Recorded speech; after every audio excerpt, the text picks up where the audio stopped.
आखिर आज वो दिन आ ही गया जब सीट शेयरिंग पर बात बनने जा रही है। देखिए, हम लगातार आपको सीट शेयरिंग से जुड़ी खबर बता रहे हैं, किस तरीके से कांग्रेस में मान मनोबल चल रहा है, तेजस्वी मना रहे हैं, लगातार सीट शेयरिंग से जुड़ी खबर आप तक पहुंचा रहे हैं। ऐसे में आज का ही वो दिन है जब महागठबंधन के तरफ से ऐलान किया जाएगा कि कितने सीटों पर आरजेडी चुनाव लड़ रही है, कितने सीटों पर कांग्रेस और कितने सीटों पर अन्य घटक दल चुनाव लड़ने जा रहे हैं। आज का दिन जो है खास है, क्योंकि आज महागठबंधन की साझा प्रेस कॉन्फ्रेंस होने वाली है। आरजेडी कांग्रेस आमने सामने होने वाले हैं। देखिए दोस्तों, कई सीटों पे तो ये लोगों ने अपने प्रत्याशी उतार दिए हैं, यानी कि आमने सामने है कई सीटों पर RJD VIP, Congress RJD, Congress CPI, कई सीटों पर।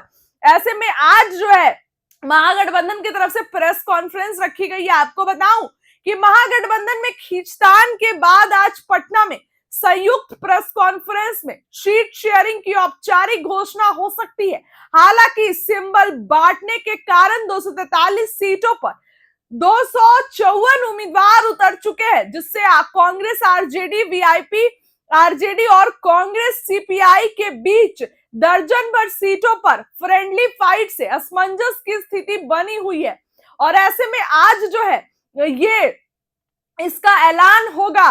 कई दिनों की खींचतान के बाद आज प्रेस कॉन्फ्रेंस होने वाली है, जहां सीट शेयरिंग फॉर्मूले पर सहमति की औपचारिक घोषणा हो सकती है। सूत्रों के मुताबिक आरजेडी को 143, कांग्रेस को 61 और विकासशील इंसान पार्टी को 15 सीटें मिल सकती है, जबकि शेष सीटें वाम दलों के खाते में जाने की बड़ी उम्मीद है।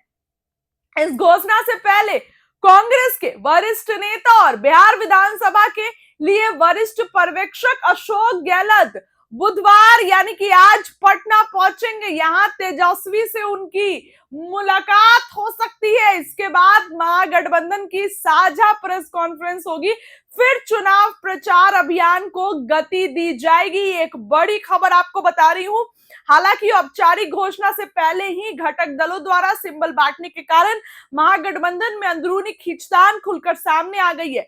243 सीटों वाली विधानसभा में गठबंधन ने कुल 254 उम्मीदवार उतार दिए, जिसका अर्थ तो साफ है कि घटक दल कई जगह एक दूसरे के खिलाफ मैदान में है। कांग्रेस और आरजेडी 5 सीटें सिकंदरा, कहलगांव, सुल्तानगंज, नरकटियागंज और वैशाली पर आमने सामने है। वीआईपी और आरजेडी के बीच 2 सीट चैनपुर और बाबू बरही पर सीधी टक्कर है। इसके बाद कांग्रेस और सीपीआई 4 सीट बछवाड़ा, करगहर, बिहारशरीफ, राजापाकर पर एक दूसरे के खिलाफ है। और ऐसे में इन फ्रेंडली फाइट के बीच आज सीटों का ऐलान हो जाएगा। आज ये प्रेस कॉन्फ्रेंस करके बता दिया जाएगा कि आरजेडी कितने सीटों पर, कांग्रेस कितने सीटों पर, वीआईपी कितने सीटों पर। इन सीटों पर एक ही गठबंधन ने, जो मैंने आपको बताया, इन सभी सीटों पर एक ही गठबंधन के 2-2 उम्मीदवार मैदान में उतरने से केवल न कार्यकर्ताओं में असमंजस की स्थिति है, बल्कि प्रचार कार्यालय, पोस्टर और उम्मीदवार भी बटे हुए दिखाई दे रहे हैं। महागठबंधन के सामने अब इन आंतरिक मतभेदों को सुलझाकर साझा चुनाव प्रचार को तेज करने की बड़ी चुनौती है। नहीं तो जनता में भी यह संदेश जाएगा कि ये तो आपस में ही लड़ाई कर रहे हैं।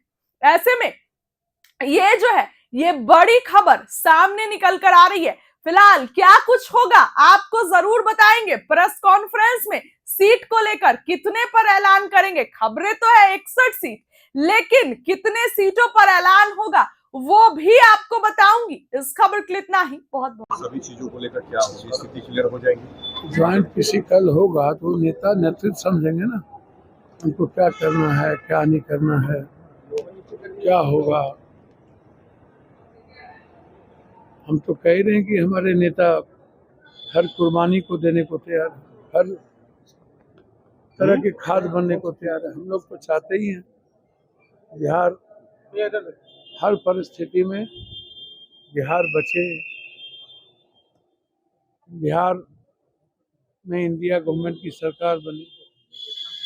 जनता चाहती है कि इंडिया गवर्नमेंट की सरकार बने। जनता कहती है कि हम लोग आदरणीय राहुल गांधी जी के संघर्ष और उनके विचारों के साथ हैं।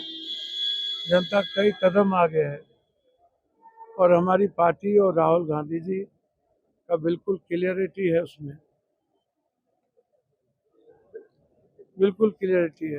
साझा प्रेस कॉन्फ्रेंस 12 कैंडिडेट वापस जब तक नहीं होंगे, क्या लगता है कि वो कोई भी निर्णय हमारे पार्टी के प्रभारी और अध्यक्ष लेंगे। मेरी क्लियरिटी साफ है कि हर परिस्थिति में हमें राहुल गांधी जी के नेतृत्व में चुनाव लड़ने की जरूरत है। इस प्रदेश का की जनता, चाहे अत्यंत पिछड़ी जाति हो, चाहे दलित हो, चाहे ऊंची जात के लोग हों, वो राहुल गांधी जी के संघर्षों में अपने विश्वास को रखते हैं।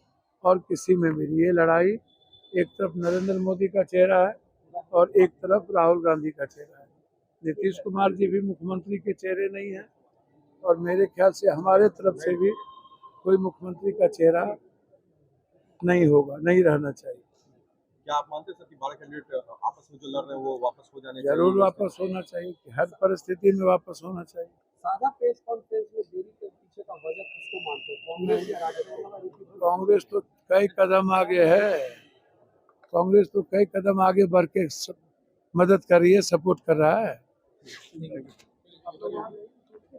सभी चीजों को लेकर क्या होगी, स्थिति क्लियर हो जाएगी? ज्वाइंट फिजिकल होगा तो नेता नेतृत्व समझेंगे ना, उनको क्या करना है, क्या नहीं करना है, क्या होगा। हम तो कह रहे हैं कि हमारे नेता हर कुर्बानी को देने को तैयार है, हर तरह के खाद बनने को तैयार है। हम लोग तो चाहते ही हैं बिहार हर परिस्थिति में बिहार बचे, बिहार में इंडिया गवर्नमेंट की सरकार बने। जनता चाहती है कि इंडिया गवर्नमेंट की सरकार बने। जनता कहती है कि हम लोग आदरणीय राहुल गांधी जी के संघर्ष और उनके विचारों के साथ हैं। जनता कई कदम आगे है और हमारी पार्टी और राहुल गांधी जी का बिल्कुल क्लियरिटी है, उसमें बिल्कुल क्लियरिटी है। साझा प्रेस कॉन्फ्रेंस 12 कैंडिडेट वापस जब तक नहीं होंगे, क्या लगता है कि वो कोई भी निर्णय हमारे पार्टी के प्रभारी और अध्यक्ष लेंगे। मेरी क्लियरिटी साफ है कि हर परिस्थिति में हमें राहुल गांधी जी के नेतृत्व